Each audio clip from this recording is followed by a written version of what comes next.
silly as hell. You ever hear that statement before? It's silly as hell? That's silly as hell. What does that mean? It means something is as silly as hell is.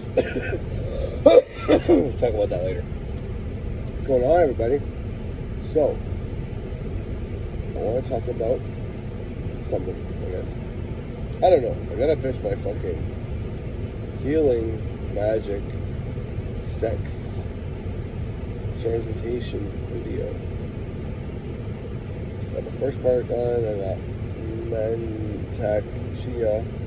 This part where he speaks about a whole lot of good shit, which is meant to provoke people to go get some of his books or to learn Qigong or Qigong or Kunjian, depending on how you pronounce it. They just call it Qigong, but it's Qigong. I mean, I do a ton of Qigong. But Qigong. I don't need some less Qigong. There need to be some less Qigong. It can just be in this round, you know. This way, ground you in this round. But anyways, doesn't matter.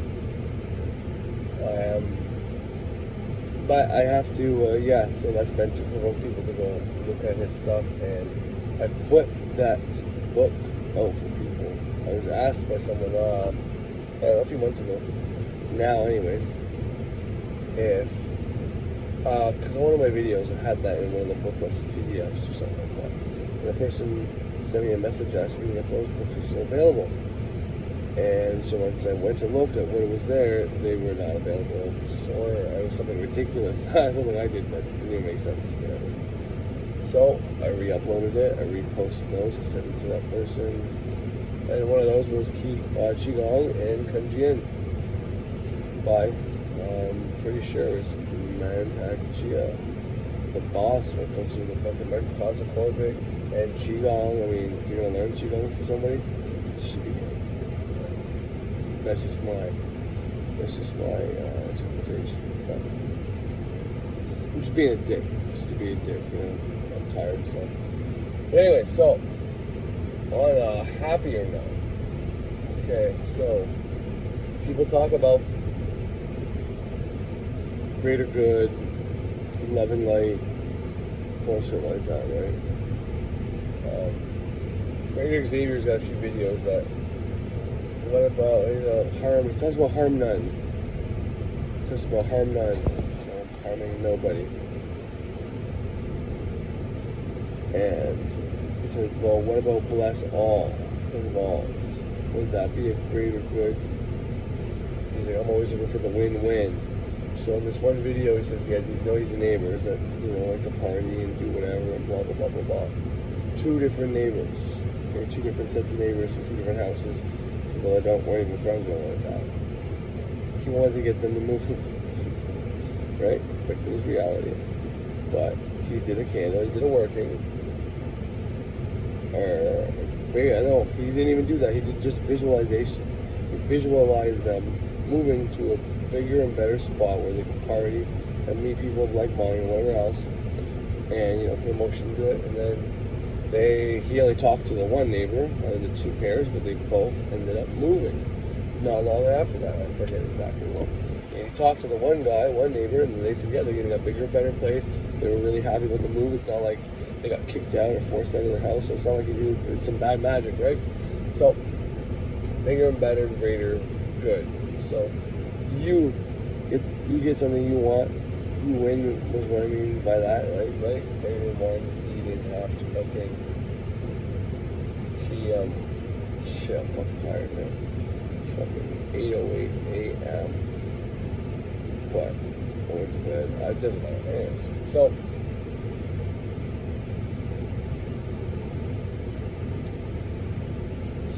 I was in my days, there's a dog next door out there. I was saying about my dog and how my dog was gonna start fucking barking, and then I realized, how my dog? So I started getting sad. She's alright. Fuck, Mia's doing okay wherever the fuck she is in doggy land. Anyways, I didn't drink last night. I'm not on either. I just woke up. I'm tired. I've worked for a living. I work construction, 10-hour days, 5 days a fucking week, plus an hour driving back and forth. And some of them might think, well, that's shitty. You're gonna get paid good though. You get paid really good. So. But anyway, so I binded a motherfucker. straight up bind it. Pissing me off all the time. So I've been talking about this guy at work who is a nice guy, so it's pissing me off. And it expects me to know shit when I don't know shit, you know what I mean? I don't like that. Anyways, the one, I think it was early this week on Monday or Tuesday. I think on Monday I gathered this shit. I was in the car, I wasn't happy with how everything was going, working, whatever the case was, blah, blah, blah, blah. So I put on some videos by Birch. This is why I started listening to Birch. And that's why I made that video, because I listened to his newest tradition. So I was listening to his other videos prior to that. Listening to his binding video, how to bind. Now, I didn't follow every step in there per se. I did get, DNA and all that for the person. I did put everything into this little box. I had a statement of intent written down and all that. But, I didn't have like the whole pocket or anything like that. Or like a doll or anything like that. Or even a picture or a signature. I had one thing of DNA, that was it. That's my statement. And then, well, the kicker was, they're supposed to say it like 9 times where you find this person from. But I did candles every day this week for that as well. Thanking the God of the day, God of the week. Why? And it's still not done. Like, I'm still doing it. I plan on doing the 9-day as well with the 9 planets. Whatever. Or at least just doing Moon, Mars, Mercury over again. But, and that's not the. I mean, of course, it worked. It worked fucking beautifully. It worked. This week has been the best week. He left early a couple times. He got us to leave early, which he never does. It's been phenomenally amazing. But here's what I want to say. Now, it's not my job to impose my will on anybody. However, I didn't bind this person from everything and anything, or getting money or anything like that. I bounded this person from having or doing any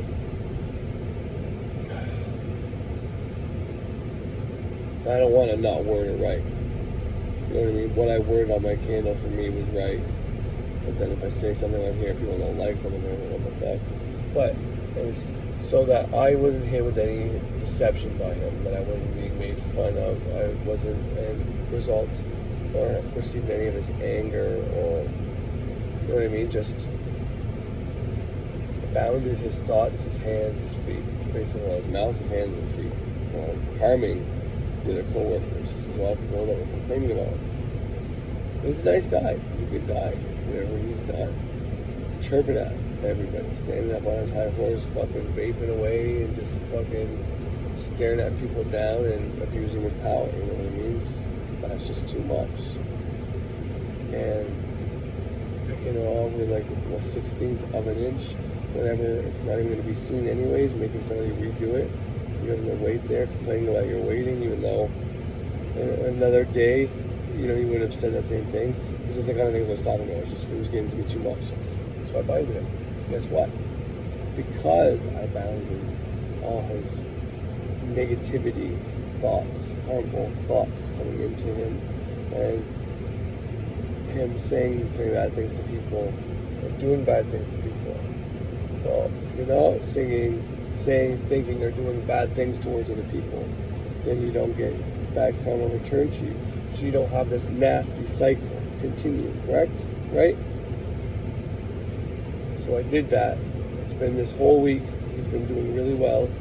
And we just found out we're pre-approved for a mortgage, and there's a $450,000 house that him and his wife are looking at, and they just bid it on it. And it looks like they're about to get it. You know what I mean? Whereas before all this happened, he was stressed out, couldn't get the house, blah, blah, blah, blah, blah. They were trying, and things weren't going so well, whatever, I don't know. All I'm saying is, before the binding spell, he was a dick, no house, everybody was miserable. After the binding spell, he's in a great mood, everybody else is in a great mood, he's getting a fucking house, he's been pre-approved for the mortgage, we're hearing, on Friday we went home early, you know what I mean, which is nice to go home early on Friday, but you know what I mean? Everybody's happy in a good mood, and no one's wanting to quit or say fuck you, or hey, firing people, or talking about killing people, or fucking screaming, you know what I mean? There's no animosity there. One little binding spell that I did, and done correctly, as far as I can tell, done correctly, was a win-win for everybody. This guy's getting the fucking house that he really wants. You know? He really wants the house. He's getting it. I get to go to work without having to worry that I'm going to be, while I'm learning, I'm going to be analyzed and criticized for things that I can't know yet, because the process of learning, by definition, means I have to learn it. But when you have somebody who just expects you to know, even though he knows you're in the learning capacity, you're supposed to be learning, it's just, you know, it seemed like it was just power, hungry, abuse of power, basically. But I did this, and it seems to be working. Now, I hope to hell I don't have to keep binding him, but so I set this stage, like, you know, I think I learned from Birch is until this said person that you bind transforms in whatever way that doesn't allow it doesn't promote that behavior that you're binding out of this person anymore, right? Then they no longer have to be binded. So maybe he's not even bound anymore because he's changed. You know, who knows? I don't know. But I just wanted to tell everybody that little quick story. People might think binding magic or binding somebody down is bad magic or it's black magic and all that shit. It's like, well, yeah, I can see where you would get that. You're imposing your will on somebody. But you gotta look at it from a different perspective. It's like you're imposing your will on them to do a magical spell that person probably wouldn't believe anyways. You probably think, go for it, I don't believe your will will work anyways, right? Or is binding will with someone who is abusing authority and power, making you do things that doesn't matter, making you feel like shit every day, you know what I mean? That's more like imposing your will on somebody, rather than me doing a spell to bind simply the harmful thoughts, emotions, and actions that you're getting. Because, truth be told, you're responsible for your actions.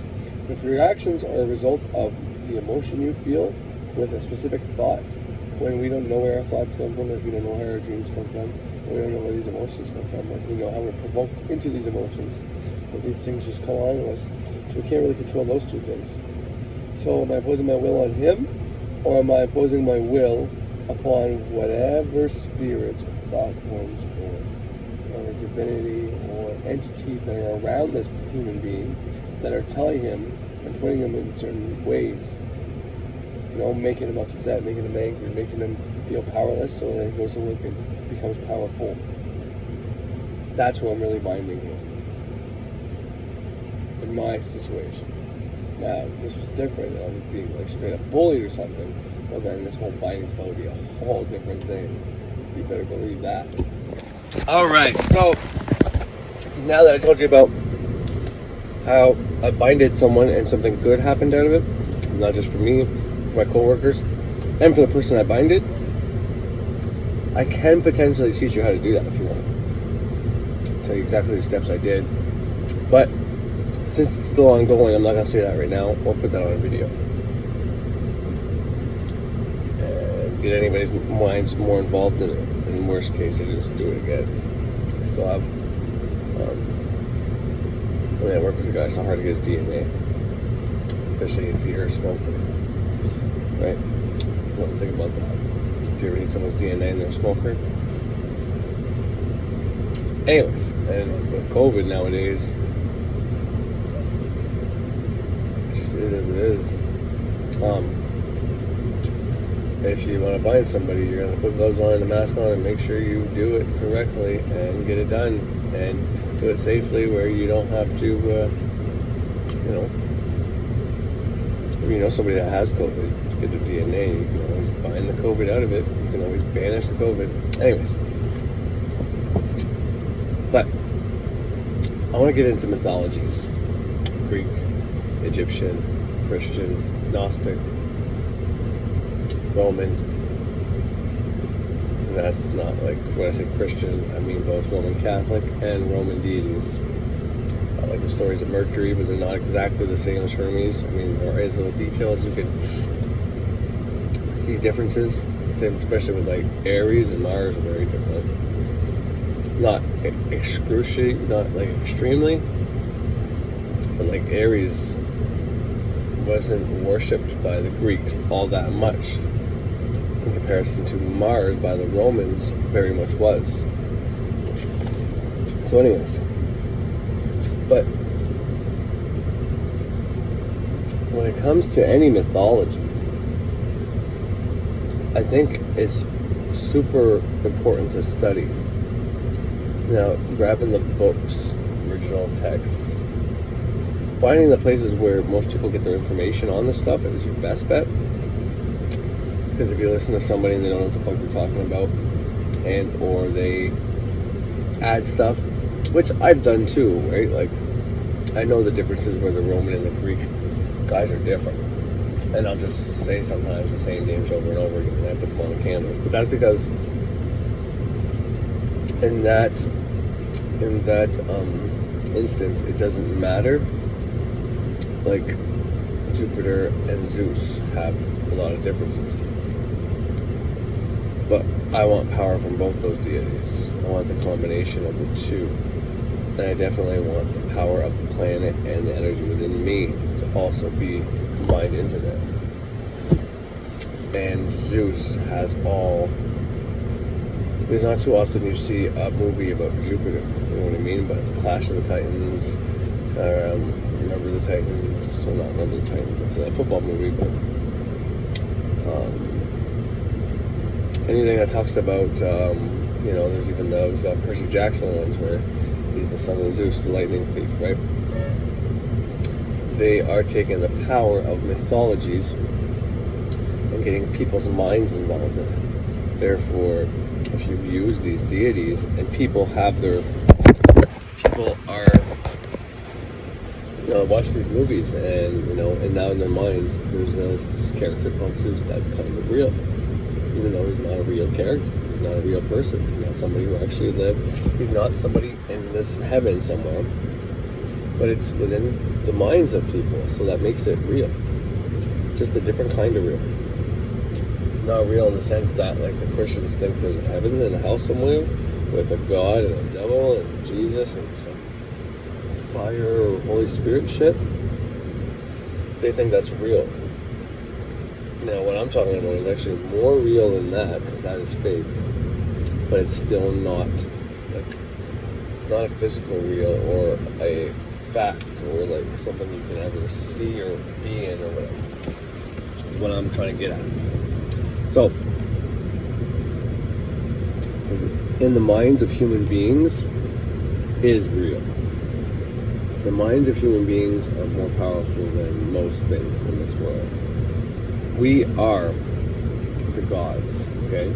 I can give you many instances in different tales. I mean, those movies I just spoke about, for instance, if the humans stop praying to the gods disappear. Why is that? Because the gods exist in the minds of human beings. And every time a human being, so you have the Titans, right? First you got Uranus and Gaia. This is Greek. Uranus and Gaia make Kronos. Kronos makes all his other Titans. Potentially, unless it was Kronos was the brother. But anyways, Kronos was like Zeus. And then all of a sudden, Zeus came out and he started doing the same thing too, which is how Athena was born, because Zeus ate the woman that was pregnant for Athena, and he got this massive headache and they cut his head open and then Athena pops out. That's one tale. There's another one where he puts it in his leg or something like that. He gives birth to one of his children. I don't know if that was Athena or not, but I know Athena came out of the head. Athena's a lot like the girl version of Ares, female version of that, where and she's a lot better than Ares. Ares actually yells at Zeus the one time, says you always like my sister better. Now a lot of our movies change that, especially the ones I just mentioned, where Ares comes down and he's the bad guy and he's mad that Zeus is favoring Perseus or whoever. But anyways, so within those movies, there's intelligence there, because these gods, I don't care if you're talking about Odin or Thor, they all live inside our minds. They're all alive in our minds. So before these Olympians, it was the Titans. And the Titans had the Olympians.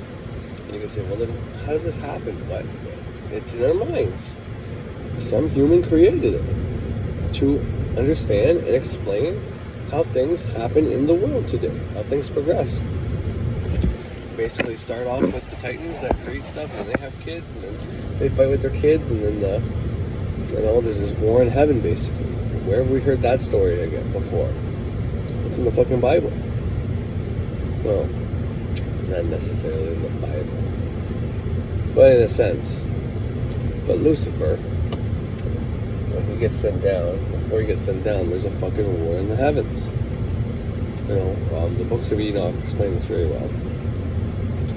But he had everybody that he got on the same page as him. We're going up against Michael and his fucking legions of angels.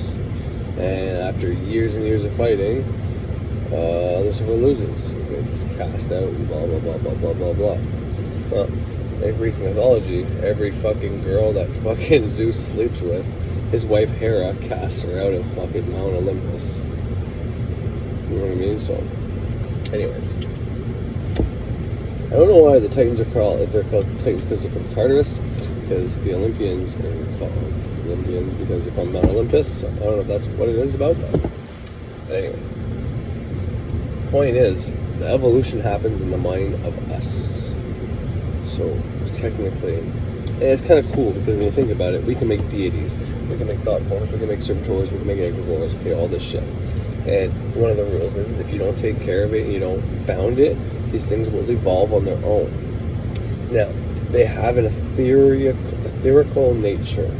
They can manipulate people. It's the magician's greatest weapon or tool, I think.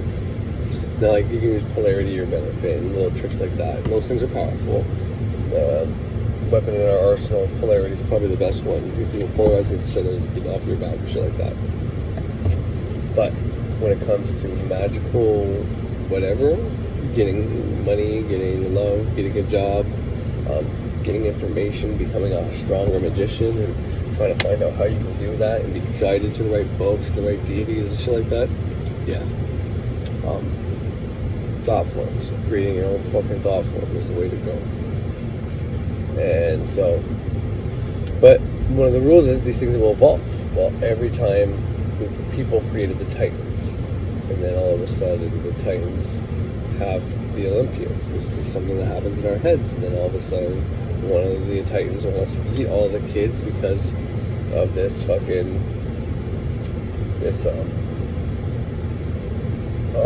premonition, this prediction that they're going to be more powerful than the Titans. The Olympians will be more powerful than Titans. Well, then Kronos tries to eat all his kids, and then the Olympians end up fucking with them. This is a war that happened within our minds, just like the heavenly, just like the fallen angels against the angels in heaven, all the ones decided with Lucifer. This is all happening within your mind. What happens when you read these stories? You get pictures in your mind. What was before TV? Books, the printing press. You read something and it happened in your mind. None of these things are actually real entities somewhere that we go to when we die. It all takes place in our mind. This is one of the best and biggest secrets I can share with everybody, is that all these things aren't factual, they aren't real. There's no entity that can do anything to you unless you allow it to. Once again, we can make thought forms, servitors. To me, the demons, the angels, the gods, all this are egregores, which is a servitor, a thought form for the masses, for lots of people. Every fucking deity in the Bible, egregore. That's my opinion. I know people think angels and demons should be somewhere on the same lines as elementals, but to me it's like, no. Elementals have something grounded in the physical. Whereas angels and demons, they're just something in a book, meaning then there's something in our mind. If we get rid of those books and we stop teaching people about them, they will disappear. Just like when you don't pray to the gods, they will disappear. This is why the Bibles always stay. It's something kept here for us to keep it in our minds, to keep it alive, keep it real. So these thought forms are there. Alright, so the last thing I was saying was that entities, oh yeah, the elements. Yeah, so the elements are actually rooted in our realm here. They actually have an existing counterpart here, meaning water, fire, earth, the air we breathe, right? Now, air is maybe a little more ethereal, kind of like thoughts, right? We all have thoughts, but you can't see your thoughts. I mean, you can visualize all that, but that's kind of what I'm getting at. But anyways, but like water, we know where it is, we see it, right? For some reason we lost all the water, well, then we'd be kind of fucked, right? We'd have to compress a whole lot of air to get a whole lot of water, and anyways, I'm not even gonna get into that, but because I mean you can, right? I work with air compressors all day long. You have to release the valves in there, and you release the air, and especially in the wintertime now, that air creates a little bit of water, condensation, mixes, freezes, and then your fucking shit gets fucked up. So, but anyways, besides that, so for me, angels and demons are not elementals or elements or anything like that. They're straight up fucking egregores. They're put in a book. They're in the Solomon books. They're in a bunch of different fucking magical fucking books. The Bible talks about it. Islam, whether it's the jinn they're talking about or whatever the case is. Now the jinn is a little bit different from a genie, or jinn would be a little different than from demons, but some people equate them the same thing. Same as the Archons and all this shit. It's all created by man to explain what may have created us. I'm not saying they did it on purpose to capture us. Maybe they just didn't know the power of our mind. But grab one of those hockey sticks. There's none in here. If you're bringing one, the right-handed one. One of them are out here somewhere. But it's created. The 36th Archon, Sophia. Anyways, I'll get into that in a second. I gotta drive my daughter somewhere. Alright, sorry about that. That little last bit was a little rush there. My daughter was coming outside, and what I was saying wasn't really making much sense. So when I say it did it on purpose to capture us, I mean like did it on purpose to not necessarily capture our mind, but to there we go, a little better. Anyways, but they did it to enslave us. Like I know there's certain people that go on and on about that, about us being enslaved by Christianity in the Bible. Alrighty.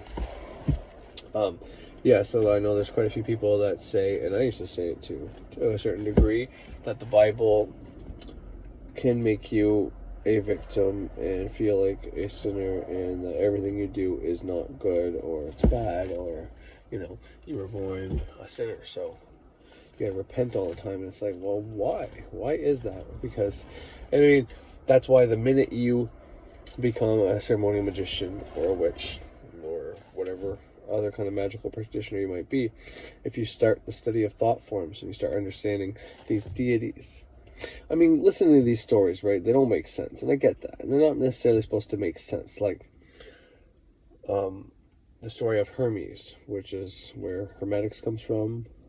You know what I mean? Hermes, this is a Greek god, was Hermes, which is equivalent to the Roman Mercury. Well, this is before Christ that they worshipped these things. So Hermetics, Hermes, goes a long way. Just to prove my whole Western magic point that I made last time, that this shit's not new, it's old. Anyways, but Mercury, for example, he was conceived and born within hours because of his speed, right? And then, like, the first thing he did was go and steal Apollo's cow. And then when Apollo came to tell on Mercury, he was already back. Something to that effect. And I guess that just shows the trickster nature of him. And Mercury's got so many things he can do. It's amazing. But he's one of the ones that I really enjoy listening of. And I didn't even know, but one of his girlfriends, or one of the ones he had kids with or slept with, was Hecate. Mercury and Hecate, imagine that. No wonder there's so much power with Mercury and Hecate, with magic and deities and all that. Why? So powerful to use either one of those or both. Anyways,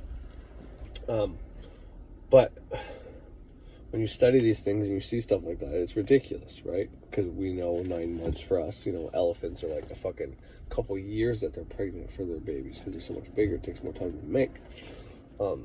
But it's not meant to make sense. You know what I mean? It's not meant to make logical sense. Because you can really go down way back when a woman would stop getting their period, they might think that they were pregnant. You know what I mean? But the first time that started happening, it's like, how do you know? Maybe they didn't put that together for a while, and they would just start gaining weight. And it wasn't until they were really showing that they probably knew, hey, I must have a baby in me. You know what I mean?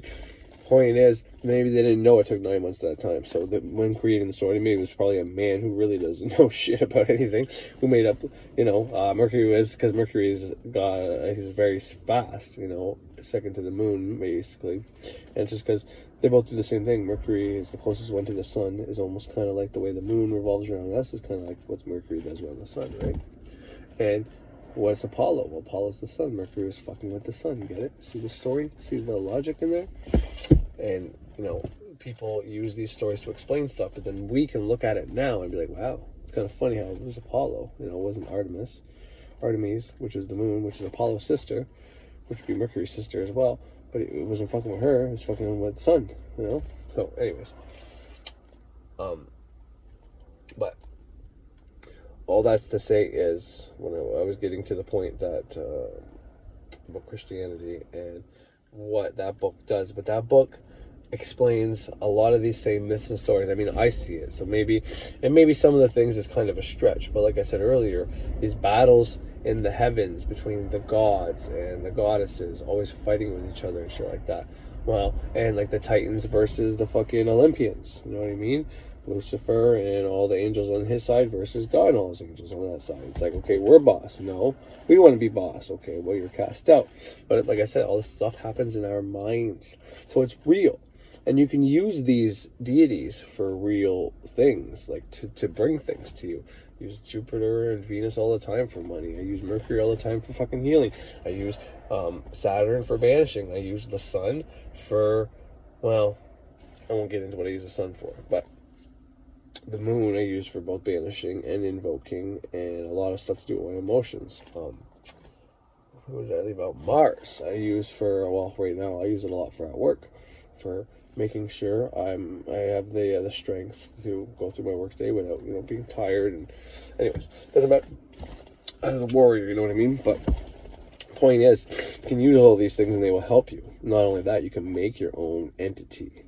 We have that power. We are the creator God, and we like to look outwards and think of something that created us that's bigger than us, because we think it's a scary state of events, a scary world. If we're the creators, if we're the ones that are creating this whole thing, that's scary. That's scary to us, And I'm not against the idea that there is an all spirit, that we are all part of, but I don't necessarily look at it the same way as someone looks at the Bible God. Like, there's this being somewhere that created us, and that's where we go when we die. It's like, yeah, kind of. That's how I look at it. And I'm not telling you to believe this, not believe this. That's up to you to pick what you want to believe, okay?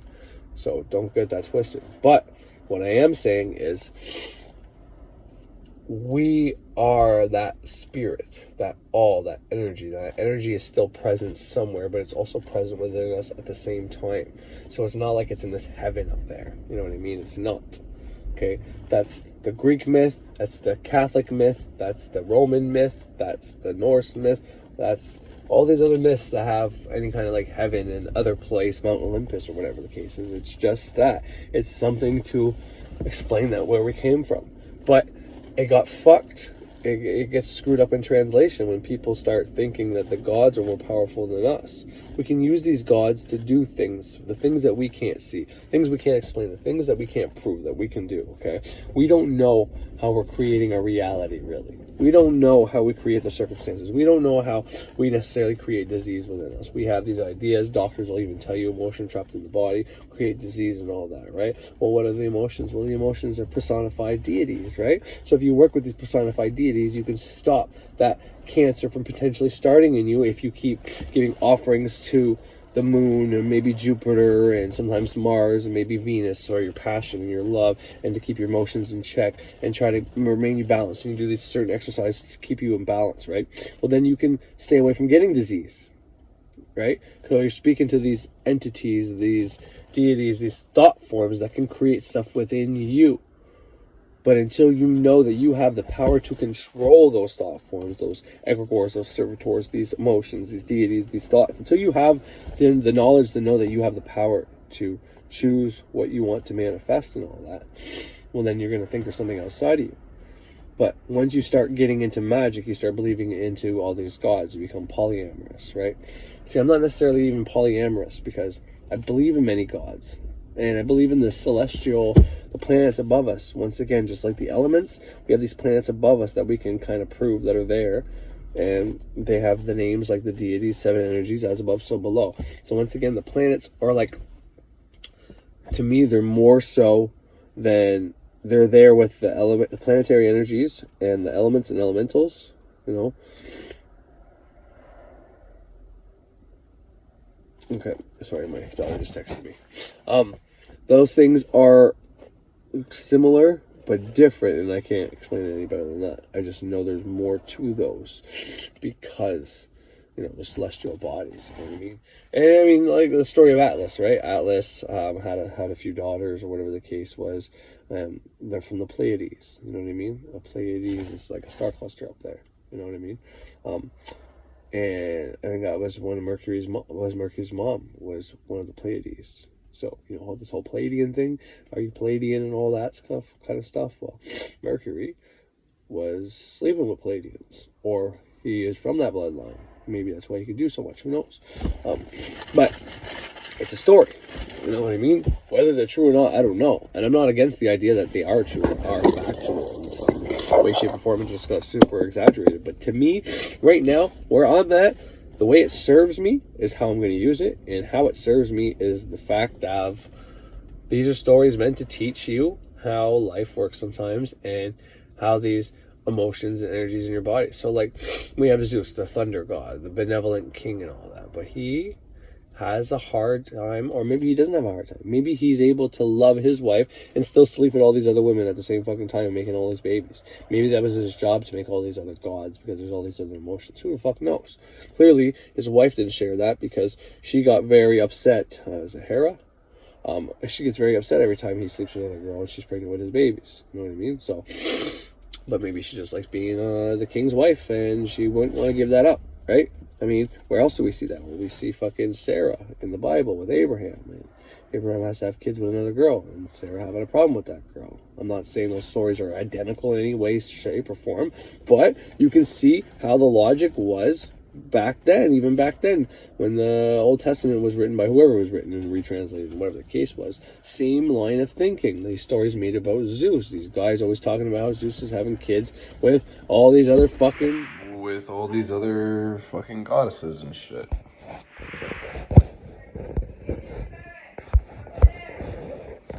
Alright, sorry about that. I had the Bluetooth on and I didn't want it to fuck up.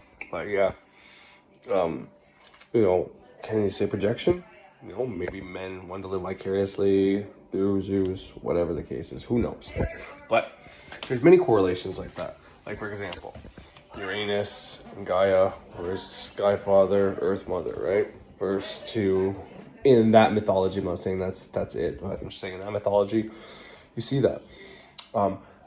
Uranus got a prediction or a prophecy that his kids, the Titans, I guess, are going to be more powerful than whatever they are. Maybe they're the Archons, who knows? But whoever they are. And then, so he eats his babies, but obviously Kronos gets saved. Kronos, with, I think it's Rhea, be his wife, the mother of the Olympians. He gets the same prophecy. His kids are going to be more powerful than him, so he wants to eat them. Zeus was saved, brought somewhere else. Rhea went somewhere else to give birth. Zeus, same prophecy. So then he fucking eats the girl that was going to have his baby and gives birth to Athena out of his fucking head. Well, put aside the out of the head and eating babies thing, but was it King Herod? Went around killing everybody when Jesus was supposed to be born. Moses had to be sent up sea to avoid infanticide. Like, these themes are universal. They're archetypal. They repeat because they're in our minds. It's the stories of us. We use deities and these thought forms, these emotions, these entities, these stories, these metaphors. We use it to explain stuff. Now, as much as I say they're not real, I keep saying that they're also real, which is probably confusing to most people. Maybe, I don't know, but maybe you know exactly what I mean. And it's because you can talk to Jesus, you can talk to Moses, you can talk to Zeus, you can talk to all these things. And if you get into the planetary energies, it's a little different. Like I said, same with the elementals. But the Watchers, I'm not even going to get into, but they're somewhere also there. Even though they're personified in the Bible as being whatever, but it doesn't matter. But it's useful to use the Watchers in practice while opening the watchtower, having, and this is now, I'm not talking about any kind of Jehovah's Witness or Christian thing here, I'm talking about witchcraft. But anyways, besides all that, you can talk to these entities that I'm telling you that aren't real entities somewhere else. So when I say I'm polyamorous, because I believe in many gods, I believe in these gods, okay? I believe in these gods. But I believe they're a method for us to create a reality.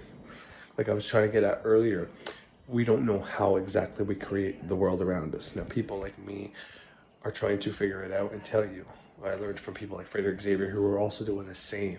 These old books that we read, Kabbalah, Great Work of Self-Transformation, anybody else who's taking old traditions and trying to break it down and teach you how they were able to change their life and how they were able to manifest stuff is doing the same thing. So what I have come to realize is that these entities are the gateway, are the way to manipulate the energies within our body to do manifestation or banishing stuff, which is still a manifestation. You're banishing something in your life, you're just removing it, right? But this is the gateway to do that.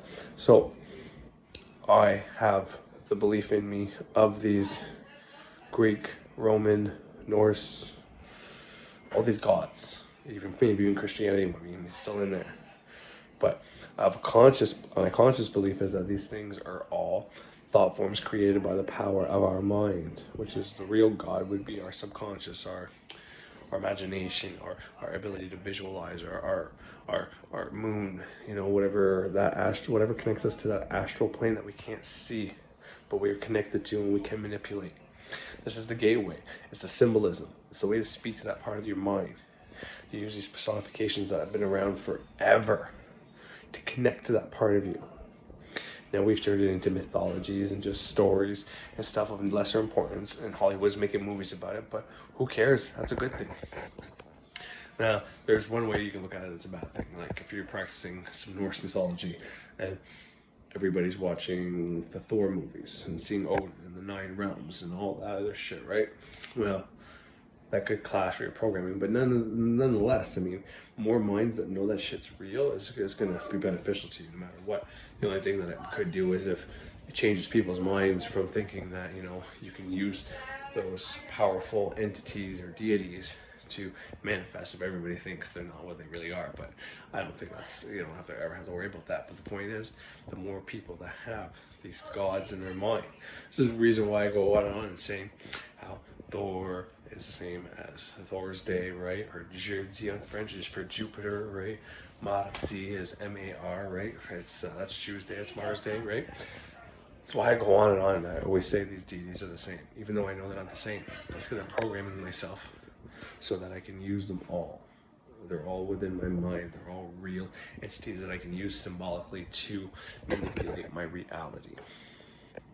That's what it really boils down to. So you should thank Hollywood instead of saying they're trying to fucking do whatever to you for making these movies. They should actually make more, because the more people that have this programming, this knowledge, these deities in their head, okay, the more that there's power in people's minds think that, you know, at some point in time that all the Greeks believed in these deities, all the Romans believed in these deities, all these Egyptians believed in these deities, and they're all one and the same.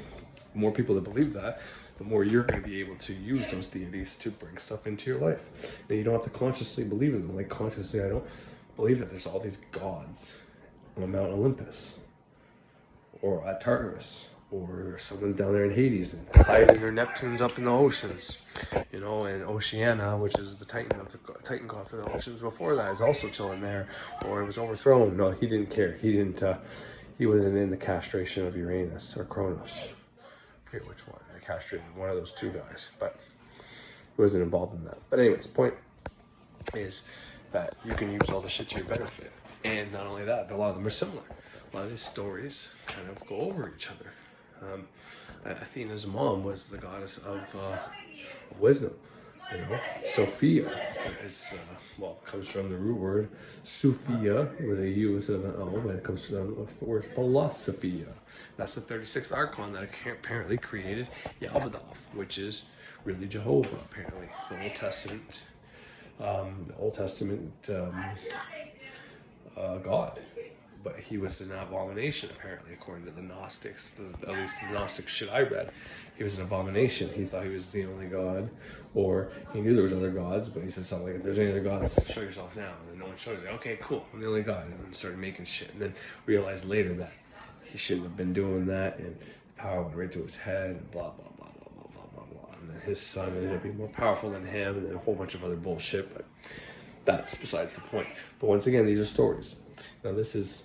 That, what I was just talking about, is from the Nag Hammadi Library, which was founded in, 1945 or something like that. They found all these old texts that have this Gnostic stuff in it, and the books of Enoch in it, and all these Gospel of Philip and Gospel, different writings from John that weren't in the Bible, and all this other crap. Now, is that fact? Is that actually old books that we only found in 1945? Or is this trying to reprogram people's mind and change people's beliefs? I don't know. Either one of those could be accurate. I'm not going to care either. I'm not going to use it and program it into my mind. The only thing I did with it was learn about Sophia, because Rudolf Steiner had a school and everything. I forget in what years. I want to say either early 1900s or late 1800s, but it was all about the Pistis Sophia and how to get wisdom and all that. And he'd have kids from 0 to 7 there. You know what I mean? And it was, the work he did was amazing. The books he wrote were also even more amazing. So, not a bad thing to look up, to be honest. Rudolf Steiner. So I learned about that, and the other thing was to get these connections, to be able to say to myself and program myself, whether it's true or accurate or not, that most of these stories have a connection somewhere, which means all of our minds have a connection, because our minds are the ones that created it. Even if it was a past life that we created those stories in, and then we get reincarnated, and then we create it from a different point of view, and then we reincarnate and create it from a different point of view, all the way to now 2021, and I'm here with a new point of view and re-saying it to the world or whoever watches. This is what keeps happening. So I don't like anybody coming out here and saying that, they can say whatever they want to say, whether I am or I'm not polyamorous, or what I'm saying is factual or not. It works. So whatever works, you should use. You know what I mean? These deities are a way to create what you want in your life. They've been around forever, and they will never go anywhere. They will always be here. The stories and the names might change, but the things they can do and the way you can use them will always be the same.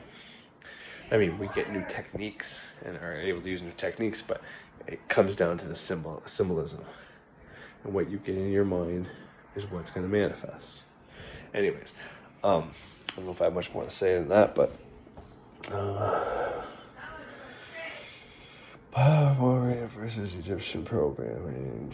Yeah, I guess the reason there's a big push against the planets being demons and the Egyptian gods being demons and all that, you can make the case for it, and it would be a very strong case. And I can't tell you if it's accurate or not, but you can make a very strong case that the people that are back in the Bible were either programmed or knew the power in believing in these deities and being able to change reality.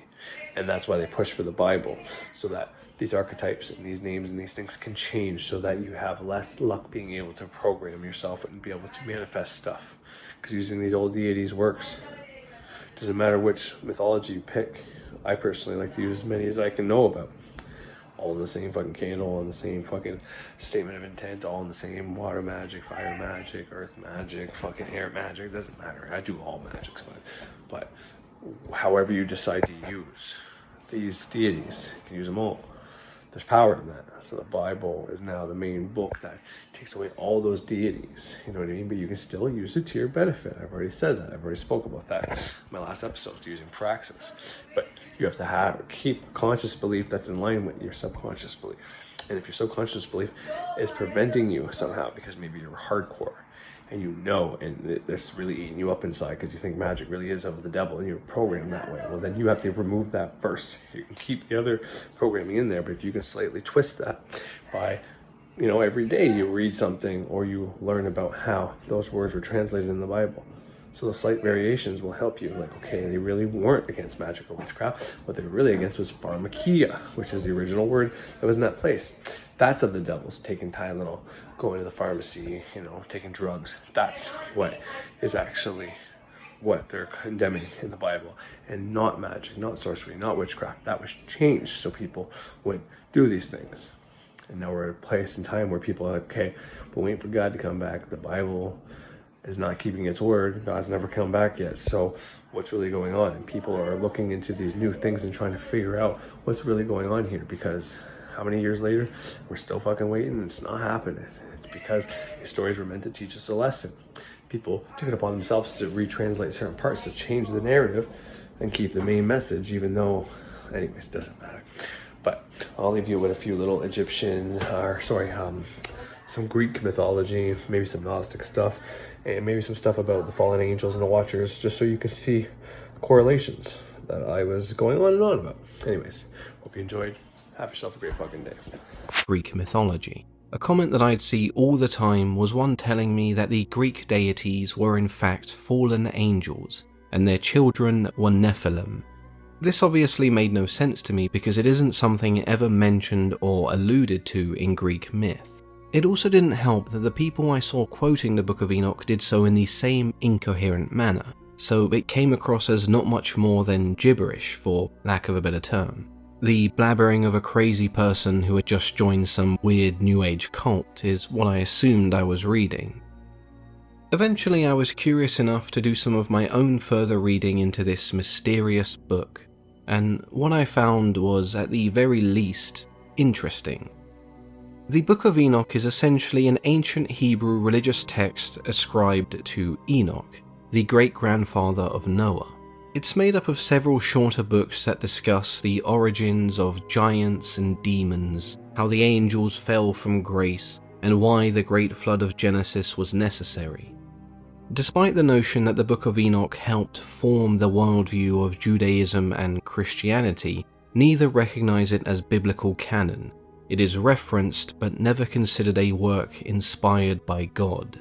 Others interpret this to mean the Book of Enoch was removed from the Bible because it challenged beliefs and inspired ideas the church had deemed as dangerous.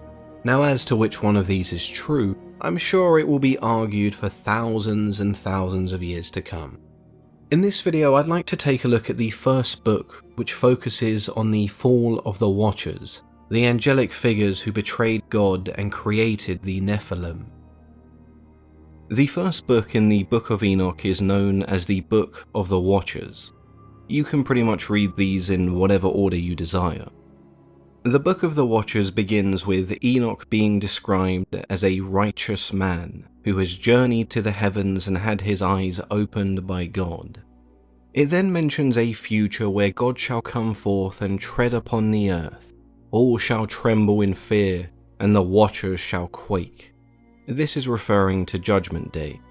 All that is wicked on the earth shall perish, except for the righteous, who will be granted mercy and given God's blessing. The first few things we can take from this is that the Watchers were mentioned separately from men, meaning they are more than human. They also have a reason to fear the judgment of God. It then goes on to say God shall bring with him 10,000 of his holy ones to assist in this judgment. Some interpret this to mean an army of 10,000 angels, and others simply believe this refers to the judges of morality. The first 5 chapters discuss this judgment in some more detail, but it's chapter number 6 where we begin to hear about the story of the Watchers. So what exactly are they? As their name would suggest, the Watchers were tasked with watching over humanity and the earth. They saw and heard everything. They were the messengers and middle ground between the earth and heaven. Everything that happened on earth was seen and ordained by the Watchers on behalf of God.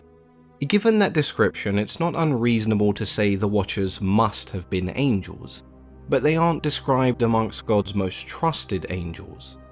Enoch himself does refer to them as angels and states that there were 200 Watchers, with only their leaders being named. So it's fair to say the Watchers may have been lesser angels or some kind of holy being unknown to humanity. The conflict in this story begins when the Watchers abandon their duties. They watched over the children of men for years as they multiplied and became obsessed with the beauty of their daughters.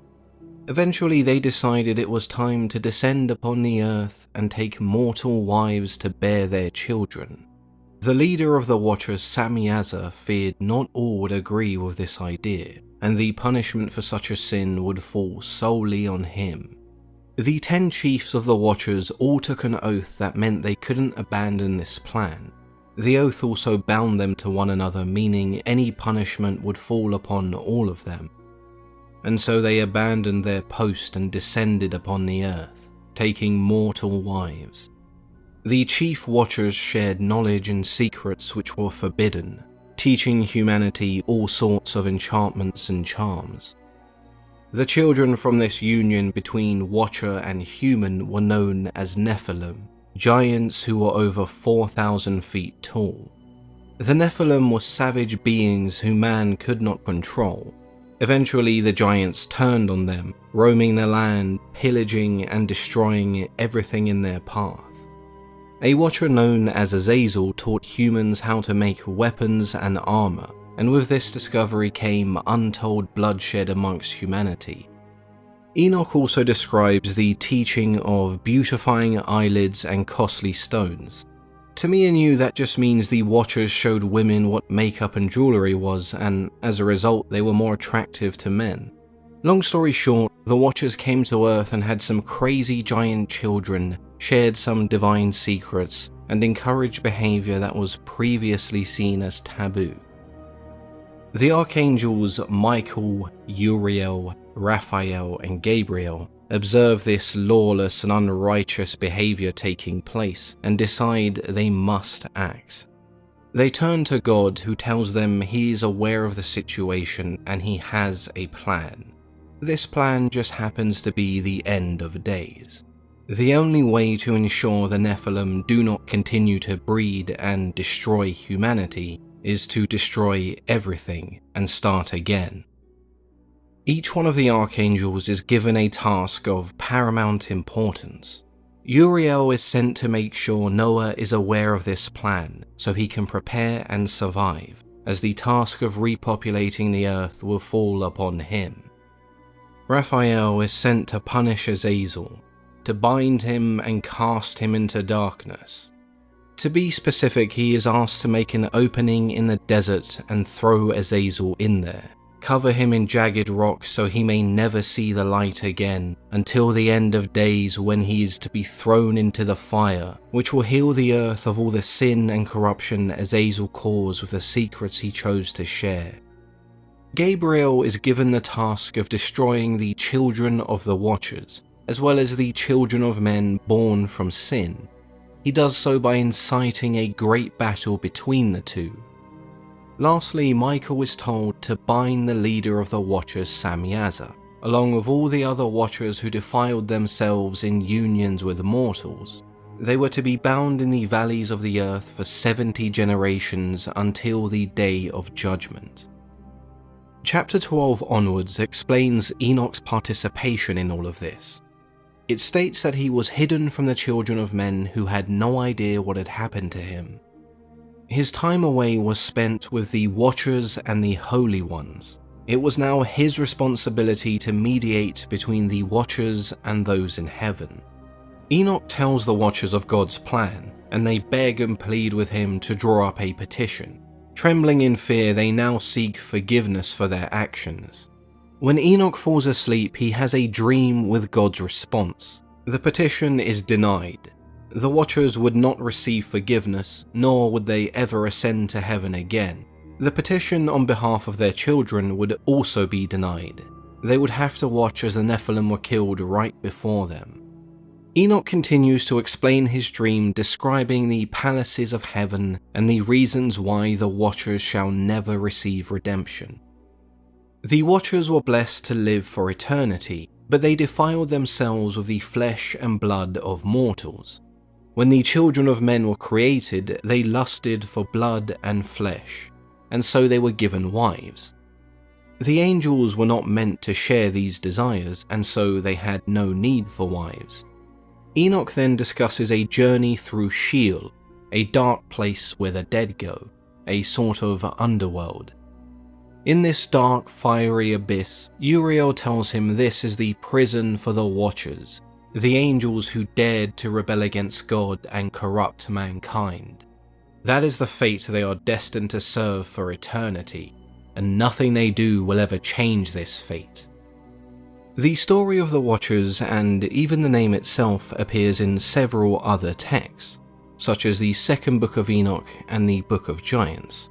One of the most noticeable references was in Genesis, where you have the same story, but instead of the Watchers, the angels are referred to as the sons of God. The sons of God saw how beautiful the daughters of man had become and took them as wives. However, this time their offspring were celebrated as heroes and not demonized as monsters. The rest of the Book of Enoch does mention the archangels in some more detail, and maybe we'll cover them along with the Nephilim in separate videos. Let me know if that's something you'd like to see.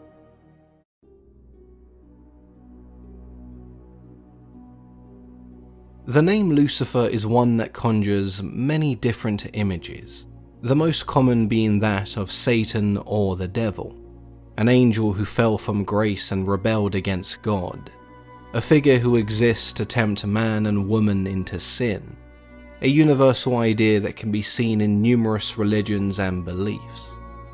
But in terms of demonology, Lucifer represents one of the 7 deadly sins, the sin of pride.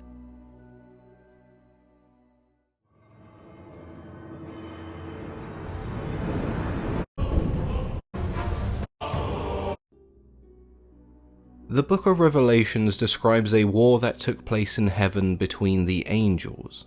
Those who lost would be cast from heaven and left to inhabit the earth. Then war broke out in heaven.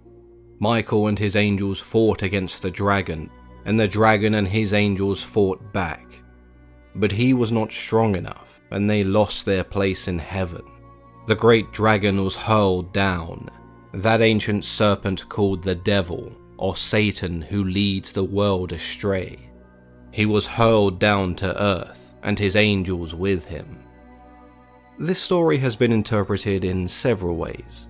Some believe this dragon refers to Lucifer, the most beautiful of God's angels, but with this came an immense amount of pride, and Lucifer soon began to question his creator and everything around him. He considered himself different from the other angels. He refused to accept the universe in its current state, and as his paranoia grew, he believed God himself was flawed, and that he was the only perfect being left. In his doubt of God, he wasn't alone, as he managed to convince 1/3 of the angels in heaven to join his cause. The first action against God was directed at his prized creation, humankind. God's interest in humans is something that Lucifer could never understand. To him, they were extremely flawed beings, and he would never bow down to such an inferior creation. He convinced the archangel Samael to take the form of a serpent and tempt Eve into taking the forbidden fruit, causing both Adam and Eve to be cast from the Garden of Eden. He then convinced 1/3 of the angels in heaven to side with him in this rebellion against God, and when the time for war came, he transformed himself into a great dragon. On one side stood Lucifer and the angels who wanted change. On the other side stood a much larger army led by the archangel Michael. This war would rage on for many years. but eventually Michael and the angels who sided with him and God would emerge victors. And Lucifer, this great dragon, was cast from heaven, and all those who aligned with him would suffer the same fall from grace. There is also a telling of this story where Lucifer is revenge against God. With the creation of Adam and Eve, Lucifer was no longer God's favourite being, so what better revenge than the corruption of humankind? When they were created, Adam and Eve were instructed by God to never eat from the tree of knowledge. Lucifer would disguise himself as a serpent and seduce Eve into taking a bite of the forbidden fruit, and thus they would also be cast from the Garden of Eden. The story itself can be quite confusing, because some believe the serpent may have been the Archangel Samael doing the bidding of Satan. Others argue the serpent was indeed Lucifer, as not only does he take the form of a dragon, but he's also referred to as that old serpent. It's never explained in any detail, so it just comes down to how you interpret these scriptures and stories. There are some references that make it fairly easy to draw this connection between Satan and Lucifer. In Isaiah 14:12-15 it says, "How you are fallen from heaven, O Daystar, son of dawn! How you are cut down to the ground, you who laid the nations low. You said in your heart, I will ascend to heaven. Above the stars of God I will set my throne on high. I will sit on the mount of assembly in the far reaches of the north. I will ascend above the heights of clouds. I will make myself like the Most High. But you are brought down to Sheol, to the far reaches of the pit." In Hebrew, the king of Babylon is condemned in a vision by the prophet Isaiah, and is called Helil ben Shahar, which means the son of morning or shining one. This was then translated by the Greeks and Romans to mean morning star or light bringer, and this king would then become Lucifer. This passage in Isaiah can therefore be seen as detailing the fall of Lucifer from heaven, how he aimed to place himself above God and take the throne for himself, but instead ended up in hell. Ezekiel 28:17 also mentions this fall from grace. "Your heart was proud because of your beauty. You corrupted your wisdom for the sake of your splendor. I cast you to the ground. I exposed you before kings to feast their eyes on you." These passages show Lucifer as the fallen angel. It isn't until the account of the war in heaven in the book of Revelations we mentioned earlier that this fall belongs to Satan. "And he said to them, I saw Satan fall like lightning from heaven." No mention of the morning star or a fallen angel. It's Satan, or in Revelations, a dragon. With this transformation obviously comes a change in appearance. Lucifer the morning star, the most beautiful of God's creations, would have been a radiant being. But with this fall from grace and demonization, Lucifer would look more satanic. His once beautiful feathered wings would be more webbed, like that of a bat. His face was warped and twisted, and on top of his head sat horns. What was once a thing of beauty then became a thing of terror, with images of Satan not even resembling a human form, more so a demonic goat man with wings. With this transformation into Satan also came the association with evil warlocks and witches. Peter Binsfield identified 7 demons that were classified as the princes of hell, all of them associated with one of the 7 deadly sins. Lucifer, of course, represented the sin of pride. Dante's Inferno does also have an interesting take on Satan, which I won't go into too much detail about because the patrons have decided it's a video I'll be making very soon. Dante's Satan is an enormous demon with bat-like wings and 3 faces who is frozen in ice at the very center of hell. He also makes it known that Satan was once an angel of light known as Lucifer. Where Dante differs from the other authors is in the way he portrays Satan as grotesque, motionless, and unable to speak, a giant slobbering mass.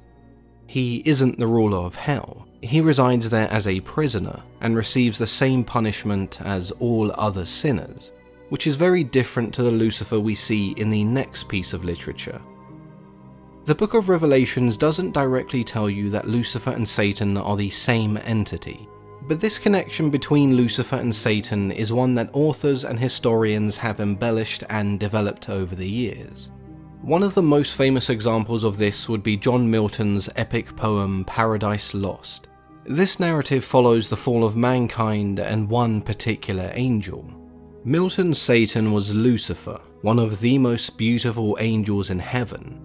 He refused to answer to the will of God because angels were born and raised themselves. They had no mother and no father, so why should God have authority over them? It's better to reign in hell than serve in heaven. Milton's character is both cunning and charismatic. Although Lucifer and his followers lost this war and were cast from heaven, he was still able to obtain the power he desired, as he would reign in hell with those who sided with him. Milton in a way paints Lucifer in a heroic manner, and you could argue this is because he represented Milton's own beliefs. It's no secret he wasn't the biggest fan of the King of England and believed he should be overthrown, as he felt a parliament would be much more representative of the people. Lucifer isn't too different from Milton, believing that the angels should govern themselves instead of answering to God. In Paradise Lost, Milton frames God as a tyrannical leader, and those opposed to him suffer his wrath, not too different to how he viewed the King of England. Lucifer, for example, lost everything at first glance. He lost his beauty, his status in heaven, and he was no longer God's favourite creation. And yet we still see this idea that it's better to rule in hell than to live in heaven under tyranny. The war in heaven was lost, but Lucifer still achieved his goal.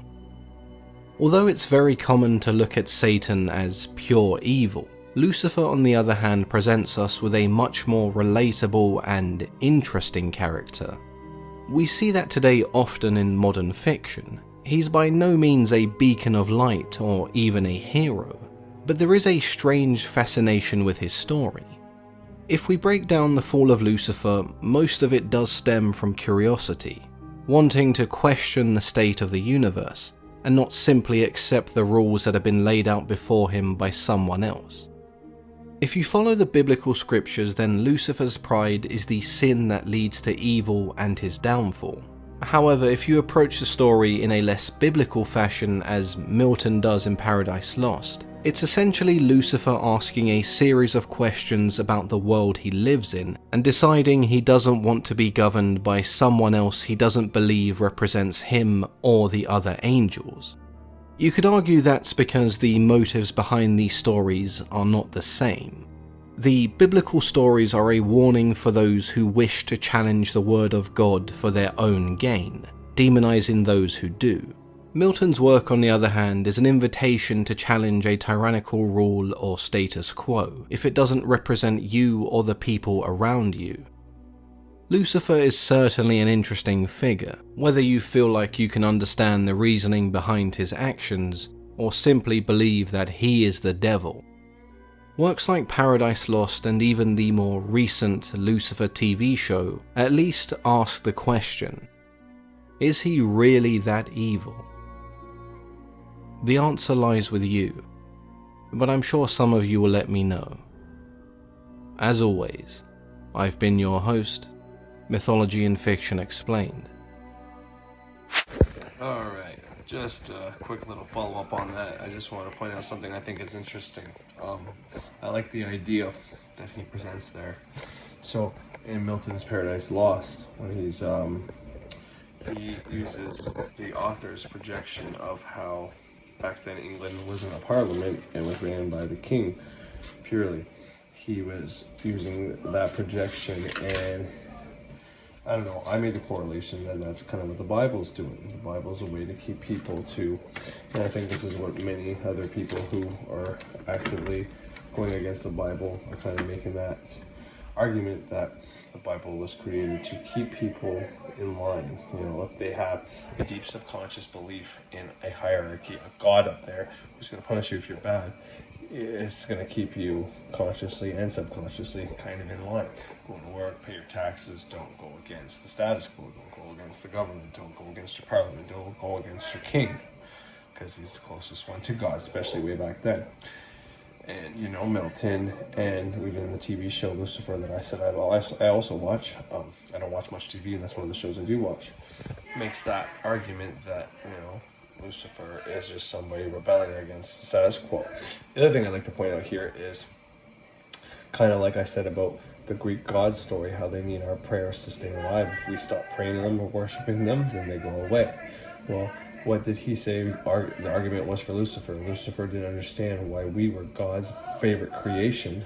He would never bow down to a lesser being, because he thought he was above human beings. But he didn't realize that he's actually below us, and we have the power to be able to control them. Now, most people give that power away nowadays and think everything they do bad is because of Lucifer or Satan or the devil. Everything they do good is because of God, which is the furthest thing from the truth.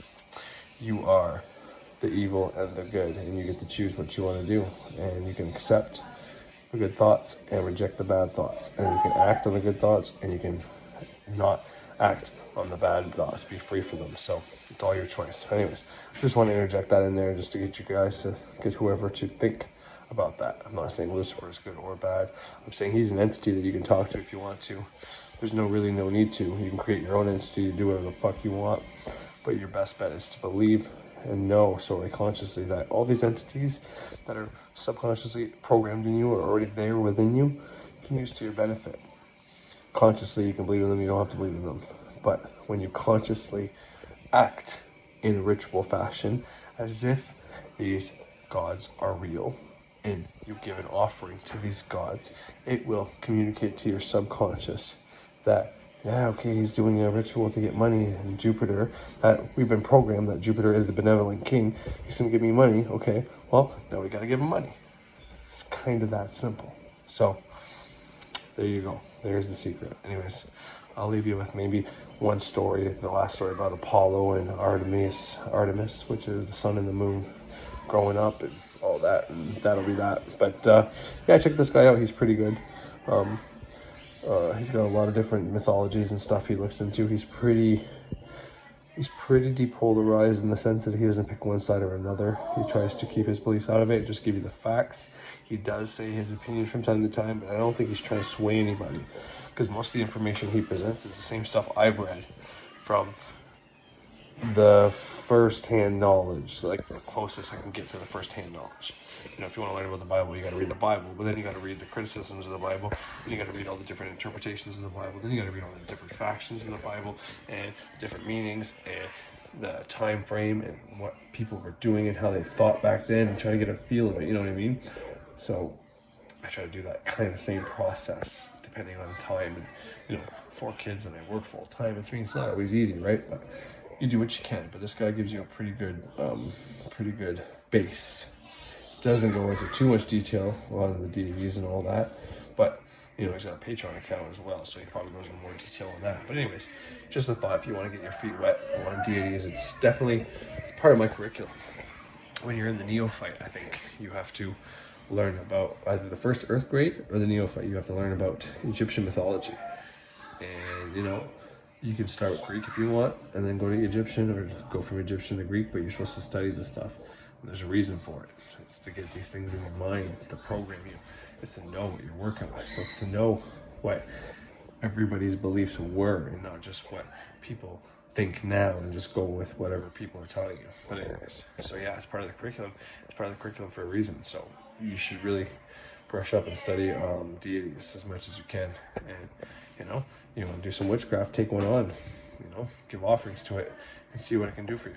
Anyways, that's it now. Have a great day. She howls with the wolf, runs with the deer, and hunts the wild, when no humans dare to peer upon her naked form, except for one, whom she turned into a stag, and had her loving pack rend the flesh from his bones.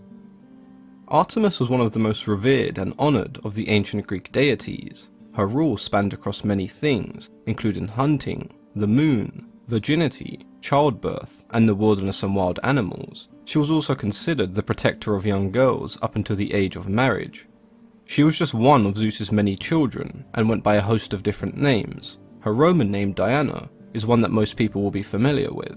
If we take a look at the Iliad, the goddess is referred to as Artemis the Wildland, mistress of animals, and there are those who believe that Artemis may have even predated the era of the ancient Greeks.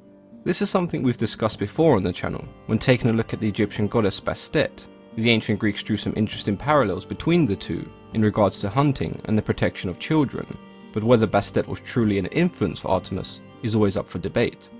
Artemis's mother was Leto, a Titan goddess, and very early on she became a favourite of the god Zeus. Unfortunately for Leto, she fell pregnant with Artemis and her twin brother Apollo, while Zeus was still married to Hera, who of course was extremely jealous that Leto carried her husband's children. Hera did nothing but hinder and cause problems for Leto during her pregnancy. She first cast Leto out from Mount Olympus, leaving her to wander the earth alone. Anyone who offered kindness or shelter to Leto would be punished by Hera. But her cruelness did not stop there. Hera had Leto pursued by the dragon Python, who hunted her endlessly. Zeus would eventually intervene by sending the aid of a strong wind that would carry Leto out to sea and eventually help her reach the island of Delos. Once Leto had reached the secluded island, the rest of the goddesses arrived to help her give birth, but Hera chose to remain on Mount Olympus, and she even tried to detain the goddess of childbirth, Eileithyia, but with the help of Iris they were both able to reach the island. Leto first gave birth to Artemis, who was said to offer her mother assistance with the birth of her twin brother, hence why Artemis was often associated with childbirth. In the days that followed, Apollo was eventually born. The time difference between the two births does vary. In some accounts he was born the day after his sister, and in others it wasn't until several days after. Leto now faced the almost impossible task of raising Artemis and Apollo while being exiled from the other gods. She would receive no help, and the mother and her two children travelled to Lycia in seek of refuge. The influence and fury of Hera continued to follow Leto and her children. The local villagers even attempted to stop them drinking from wells and springs, and as a result, Leto turned them all into frogs. Artemis and Apollo continued to grow at an incredible rate, and their newfound skills with a bow meant that they were now more than capable of defending themselves as well as their mother. When the dragon Python finally found them, Artemis and Apollo killed the beast despite only being days old. Once Artemis and Apollo were fully grown, they were only concerned with avenging their mother and winning back her honour and place amongst the gods. During a ceremony in the name of Leto, the mortal Niobe taunted the goddess, claiming that she was more deserving of a place amongst the gods because she had given birth to 7 sons and 7 daughters. The twins were so incensed by the insult that they decided the mortal would have to pay for her hubris. Apollo, with his poison arrows, struck down her 7 sons, and Artemis her 7 daughters. The punishment may sound extremely harsh, but Artemis and Apollo had grown up with their mother being exiled and continuously hunted. Their reaction to the insult was a message to all that they would no longer tolerate this kind of disrespect. It's believed that Artemis and Apollo then travelled all the lands, punishing those who turned away their mother during her pregnancy. The strength and determination shown by Artemis and Apollo meant that their mother would once again return to Zeus's favour, despite the protests of his wife Hera. The majority of Leto's time from then on was spent hunting in the wilderness with her daughter. Throughout the years, Artemis has been depicted as a young woman carrying a hunting bow and a quiver of arrows, often being accompanied by a deer, one of the many animals she considered sacred. Artemis was quite often admired as a great huntress, and her skills with a bow could only be matched by her brother. But despite her love for the hunt, Artemis was an avid protector of the wilderness and all those that called it home. The animals that were slain by Artemis were considered sacred, and the hunt was essentially a ceremony in honour of the wilderness.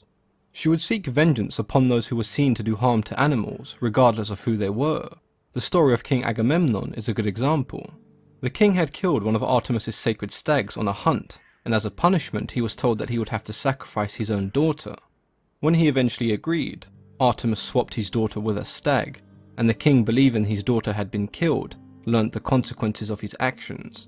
Artemis was able to teach the king a lesson, without the sacrifice of his daughter, who played no part in her father's crimes, showing us that she is indeed vengeful in her defense of the wilderness, but she is also just and fair.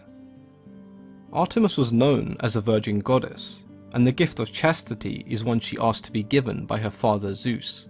Despite the large amount of potential lovers that desired the attention of Artemis, she remained devoted to hunting and nature, rejecting all proposals of love and marriage.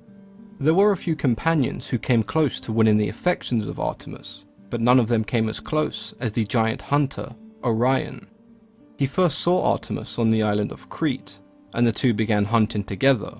In time, the two eventually would fall in love, and Orion told the goddess that he would slay every animal in the world if it would prove his love. Having heard what Orion said, the goddess of the earth Gaia would not let her creations die, and she gave birth to an enormous scorpion who would eventually kill Orion. Naturally, the death of Orion brought Artemis great sorrow, and she pleaded with her father Zeus to immortalize the fallen hunter, and so Orion and the scorpion who killed him were given their own constellations. There is a different version of this story, and in that version, Apollo did not like the relationship between his sister and the hunter Orion. When he told his sister, she ignored him, as she had grown fond of the hunter. Apollo did not appreciate his sister's response, and in turn he devised a plan to remove Orion permanently. He challenged his sister to see whose skills with a bow were superior. When his sister asked what they were hunting, he pointed at a barely visible figure swimming in the distant lake. Knowing that she was more than capable of proving her brother wrong, Artemis pulled back her bow and fired. Artemis did not realize until it was too late, but it was Orion swimming in the lake, and she had just unknowingly killed her lover. Artemis's large popularity amongst the ancient Greeks meant that she featured in a number of myths and stories, which often involved the goddess transforming individuals into animals, one of which featured the hunter Actaeon, the grandson of Apollo, who found himself on the wrong side of Artemis's wrath. One morning when walking through the forest, he stumbled across the spring where Artemis and her nymph companions were bathing. He stopped and began to stare. When he was spotted by the goddess, he attempted to apologize for looking at the goddess while she was naked, but Artemis interrupted him, telling him if he spoke another word, she would transform him into a deer. Actaeon's hunting dogs soon came running by to their master, and as he called to silence them, the goddess had done exactly as she said and transformed him into a deer. He began to run into the woods, being pursued by his own dogs that would eventually catch up with him and tear him into pieces. The story of Actaeon is now thought to represent the act of human sacrifice in order to appease the gods.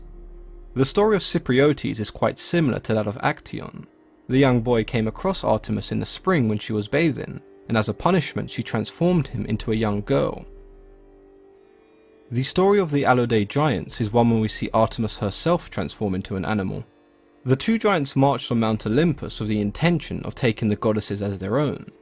Artemis transformed herself into a deer and darted in between the two giants.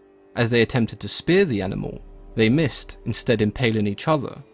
In another version of this story, Artemis was overpowered by the two giants, and just as they were about to impale her, her brother Apollo came to her aid, placing a deer in between them, causing the two giants to once again impale each other. Although Artemis may have been considered as somewhat of a secondary deity, she was still vastly important to most women, as she was looked to when they needed protection until they were ready to marry. If you've ever heard the expression, "I prefer the company of animals to humans," it's one that definitely applies to Artemis. She spent very little time amongst mortals and other gods, and when she did, it was quite often followed by tragedy.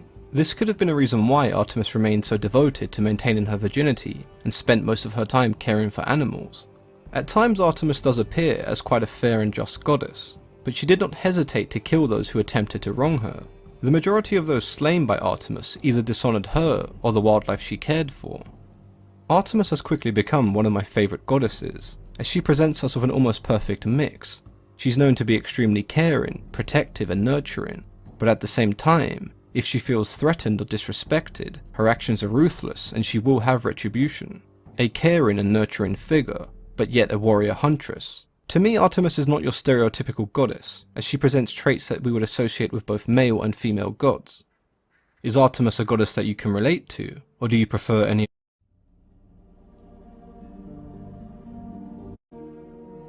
mythology is the goddess Athena, but she also happens to be one of its most controversial deities, because at times she can appear as two entirely different people, both the villain and the hero of certain stories. Athena was regarded as the goddess of numerous things, including wisdom, justice, strength, strategic warfare, and any skill ranging from artistic to craft. She was of course particularly known for two of these things, her strategic skill in warfare and her wisdom, and it's because of this association you'd be hard pressed to find any iconic or popular Greek stories that she doesn't in some way feature in. Athena's vast popularity meant that her cults were widespread and often involved celebrating practices such as weaving, metalwork and philosophy. The largest of these cults was of course located in Athens, not only because of the importance of the city, but because that is where many people considered the name Athena to have come from in the first place. The ancient Greeks would sometimes refer to Athena as Pallas Sigma, or even as Pallas Athena. The origins of the word Pallas are still fairly ambiguous. Some would argue that it was used to describe a young woman, whereas others believed it was something more combative, meaning to brandish a weapon. When the people of Athens called her Pallas Athena, this could be interpreted as them referring to her as young Athena, or even as Athena the Protector. The exact meaning of the word is something that we can only really speculate about, but there is the alternative belief that Pallas was an entirely separate entity slain by Athena.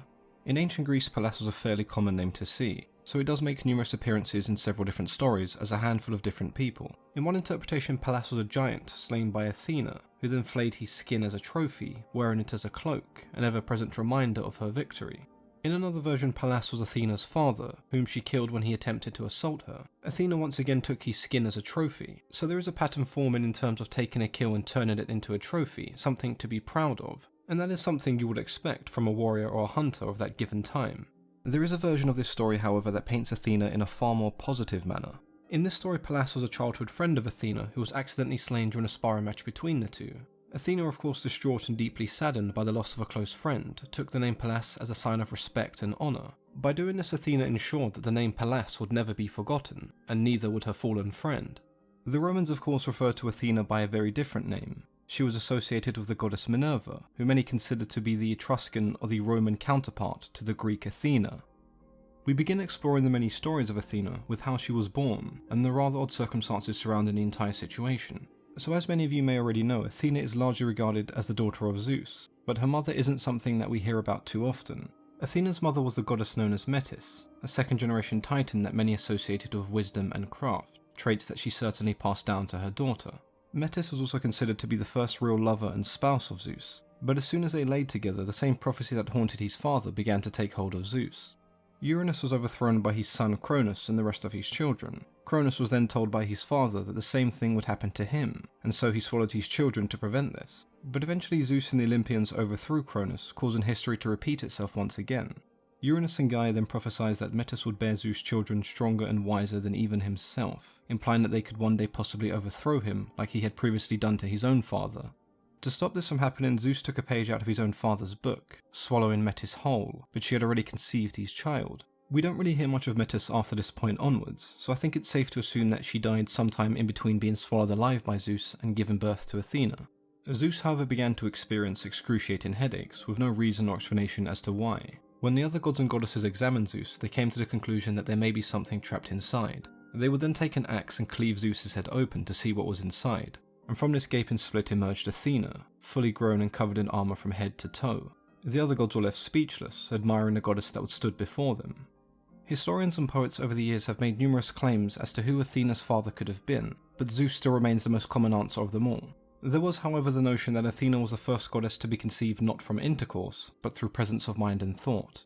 This idea of Zeus being the sole parent who conceived Athena did create some tension between himself and his wife Hera. This led to Hera attempting the same thing, but it ultimately resulted in her giving birth to the misshapen and deformed Hephaestus. There are some accounts where Hephaestus was born long before Athena, and he was actually one of the gods responsible for opening Zeus's head and freeing Athena. So this definitely can get a bit confusing, considering that all through Greek mythology there are several timelines that inherently contradict and clash with each other, but that's not to say that either one of these stories is incorrect, more so that they were told at a different time in a different region. Whilst we are still on the topic of Athena and Hephaestus, there is one story that some of you may find either quite disturbing or rather amusing. When the marriage between Aphrodite and Hephaestus had ended, he began to pursue Athena and make numerous advances that she would easily palm away. One day during his routinely rejection, Hephaestus got so excited during what I can only assume was Athena wrestling him away, that he ejaculated on her thigh. Athena, of course disgusted and annoyed, wiped it off onto the ground, which of course wasn't really the ground, it was Gaia, who then fell pregnant and gave birth to the half-serpent, half-man, known as Erectonius, who would later become one of the great kings of Athens. If you are someone who's wondered why Athena's children are never mentioned, that's because they never existed. Athena remained what many would consider a virgin goddess, but there are some accounts where she took pity on Erectonius because of the way he looked, adopting him and raising him as her own son. So to summarise the entire story, Hephaestus tried to have sex with his sister/stepsister, but ended up impregnating his great-grandmother who gave birth to a snake boy, which was then raised by the sister he tried to have sex with initially. I'd say that sounds pretty weird, but it just sounds like a regular day in mythology. One of the most iconic stories featuring Athena involved the naming of Athens and how she became its patron. The city that became Athens was founded by a half-man, half-snake creature, Cecrops, who would eventually become the king and name the city after himself, Cecropia. Under his reign the city prospered greatly and was described as being so beautiful that it was the worthy home of a god. When the gods of Olympus saw this city, they argued over who would claim this territory. The last two to settle this argument were of course Athena and her bitter rival Poseidon, who were both adamant that the patronage of the city should be an honour bestowed upon them. In order to solve this dispute, Zeus decided that both Athena and Poseidon would give a gift to the king and his people, and they would in turn decide who would be the patron.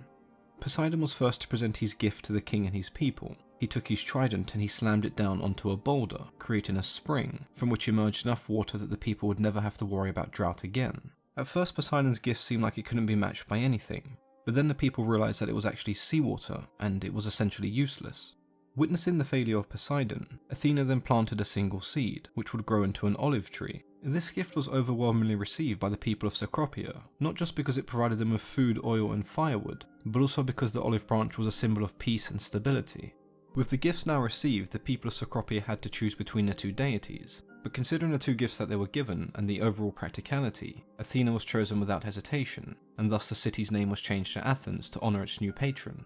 The sacred animal of Athens was then changed to an owl, and it would appear on both sides of coins as a symbol of wisdom and their new patron. Olive trees would then be planted all around the city to replicate the gift that was given to them and to encourage peace and prosperity. Now that's not to say with Athena as their new patron the people of Athens didn't encounter any problems, because they certainly did. Poseidon's gift may not have turned out the way he would have liked, but it's very clear that he identified a problem that Athens would face in the future, and drought was something that did plague Athens during the summer, but it does raise a few interesting questions as to what Poseidon could have done as a patron and what he would have named the city. In the years that followed, it became pretty common for scholars to argue as to which came first, whether Athena was named after the city or if the city was named after Athena. For the most part, they did come to the agreement that it was actually Athena who was named after the city. It is very difficult to find a story of an iconic Greek hero that doesn't involve Athena in some way offering her guidance and counsel, which is why to many she was considered the hero's patron. Normally in the hero's journey they come across a problem that they cannot overcome, and this is often when we see Athena manifest and essentially save the day. In the stories of Perseus and Heracles, she appears to ensure that they are adequately equipped for their perilous adventures. When Perseus was tasked with retrieving the head of Medusa, he was given various weapons and equipment to aid him, but it was Athena who gave him the bronze polished shield that he could use as a mirror, making it so he could gaze upon Medusa without being turned to stone. When Bellerophon embarked on his journey to kill the Chimera, he first travelled to Athena's temple for counsel. Here Athena gave him a golden bridle, allowing him to tame Pegasus and completely change the dynamic of the entire battle. The most famous example of Athena as a patron and guide to heroes is Heracles, or Hercules depending on which interpretation you're most familiar with. Like Perseus, Heracles was a half-brother to Athena, but there's no doubt that she took a larger interest in this particular son of Zeus, from protecting and helping raise him as a child, to ensuring that he was able to complete his 12 labours and earn his redemption. Over the years Athena watched over Heracles, sometimes passively observing, and other times intervening when she felt assistance was needed. When Heracles needed to collect the golden apples from the garden of the Hesperides, in some versions he had the Titan Atlas collect them for him, and in exchange he would assume the Titan's responsibilities in holding up the sky. Now as strong as Heracles was, this was even beyond his capabilities. Athena would then intervene, assisting him in hoisting up the sky until the Titan's return. We do see Athena intervene once again when Heracles faced the Hydra, this time giving him a golden sword that he would use to cut off the Hydra's last immortal head. For the majority of Heracles' labours, Athena is very much a spectator, acknowledging her brother's desire to complete these labours alone to earn his redemption. But she does of course intervene on numerous occasions. If we consider the fact that his labours are constantly being stacked against him by Hera and King Eurystheus, then Athena is essentially the great equaliser to Heracles' story. There is another rather well-known hero that Athena offered her guidance to, this time appearing in the work of Homer, where she guides Odysseus home and assists him in retaking his kingdom. This scenario is definitely slightly different to that of Heracles, where Athena assumes the role of the older protective sister, and it's quite clear to us that she's driven by emotion and the duty to protect her brother. Odysseus instead had to win the favour of Athena, which he did through his tact and guile. Athena would appear to Odysseus on his journey home by entering his thoughts and guiding him, and then once again in person when back in Ithaca. So if you happened to be a hero back in ancient Greece who needed assistance, the best thing you could do was earn the favour of Athena. Welcome to a journey you've never imagined. Welcome to Arabia, Saudi. Whiter teeth, sensitivity relief? Why not both? So now on to what I think is the most interesting point of discussion, the duality of Athena, the hero and the villain. Athena is a goddess that quite often people either hate or love, and that's because she's presented in two very different ways with two very different personalities. Most of this can be attributed to and explained by two very popular stories, the story of Arachne and the story of Medusa. These are both stories that I have covered before numerous times on the channel, but what they seem to have in common is a theme of punishment, or what many consider the unjust punishment of an undeserving individual. I think what is lost on most people, or what they just choose to ignore, is that these stories have numerous interpretations. The Athena that you see in one story may not be the same goddess held in such high regard by the ancient Greek people. It may in fact be the interpretation of the Roman poet Ovid. This is a very important detail to consider, because in both Ovid's versions of Medusa and Arachne, Athena is extremely unsympathetic and heavily driven by emotion, jealousy and anger, not exactly the pragmatic, calm and wise goddess the ancient Greeks believed her to be. Medusa is punished for being raped in Athena's temple, and Arachne for besting Athena in a weaving contest, and my issue with these stories is just they're too out of character for Athena. We've established earlier that she can be driven by emotion in relation to the story of Heracles, but the depiction given by Ovid is just that of a bitter, jealous and irrational woman, who is extremely unlikable and honestly may as well be the villain of these stories. To the ancient Greeks, Athena was a fair, just and wise protector.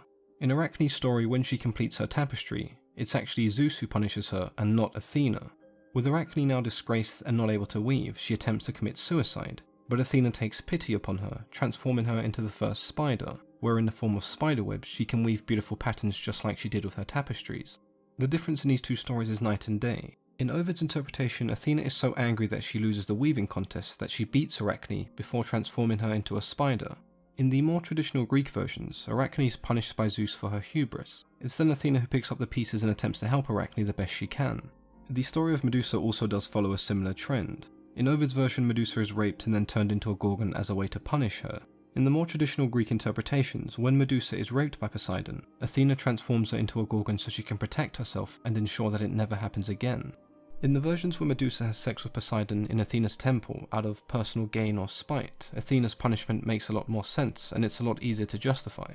So that's a dilemma that most people find themselves faced with. When you hear stories of Athena as the goddess of wisdom and a great protector to the ancient Greek people, and then you hear the interpretations of Ovid, it creates a disconnect because what you're essentially seeing is two different characters.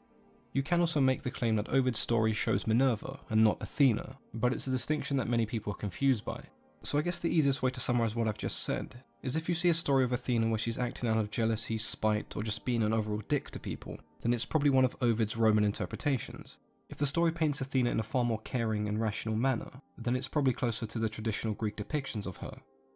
To the ancient Greeks, Athena was probably the most widely celebrated and valued of all of the female deities, serving as patron to many of the Greek cities, and her origins do stretch all the way back to the Mycenaeans, whose religion is shrouded in mystery, but we do know that Athena appeared as a goddess of protection and household crafting. Athena did suffer somewhat of a character assassination when Greece became Christianized. She went from the virgin goddess who everybody admired to someone who was condemned as immodest and immoral. The Greeks did however transfer many of these attributes to the Virgin Mary, which is why she was often seen wearing the Gorgonian and appearing as a warrior maiden.